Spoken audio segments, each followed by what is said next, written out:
5 বছর আগে পৃথিবীকে থমকে দিয়েছিল এক অদৃশ্য আতঙ্ক করোনা। মাস্ক, স্যানিটাইজার, সামাজিক দূরত্ব এসব হয়ে উঠেছিল জীবনের নিয়ম। সময়ের সঙ্গে ঝিমিয়ে পড়েছিল সেই তাণ্ডব, কিন্তু নতুন করে আবার বাড়ছে সংক্রমণ। কিছু দেশে আবার শুরু হচ্ছে বিধিনিষেধ। তবে এবার ভিন্ন ভিন্ন নতুন ভ্যারিয়েন্টে আত্মপ্রকাশ ঘটেছে সেই আতঙ্কের। তাই প্রশ্ন, পৃথিবী কি আবারও ফিরছে সেই লকডাউনে?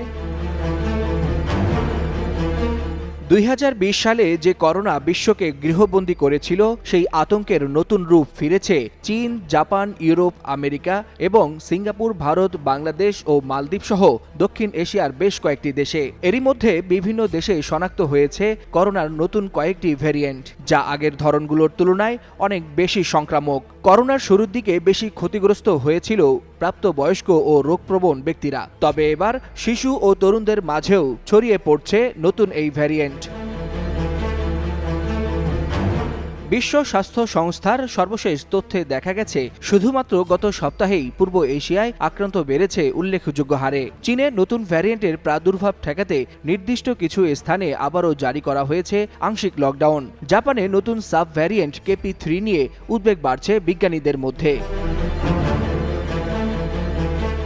বাংলাদেশে এখনও বড় কোনো সংক্রমণের খবর না মিললেও ইমিগ্রেশন ও হাসপাতালগুলোতে সতর্কতা জারি করা হয়েছে।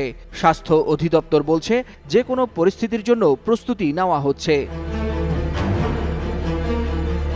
বিশেষজ্ঞরা বলছেন, এটা একটা লুকিয়ে থাকা আগুন, যা যে কোনো সময় ছড়িয়ে পড়তে পারে। আগামী 1-1.5 মাসের মধ্যে পরিস্থিতি অনেকটাই স্পষ্ট হবে। নতুন ভ্যারিয়েন্টগুলো আগের তুলনায় দ্রুত ছড়ালেও মৃত্যুর হার তুলনামূলক কম। তবুও বারবার রূপ পাল্টানো এই ভাইরাসের ভবিষ্যৎ আচরণ এখনও রহস্যে ঘেরা।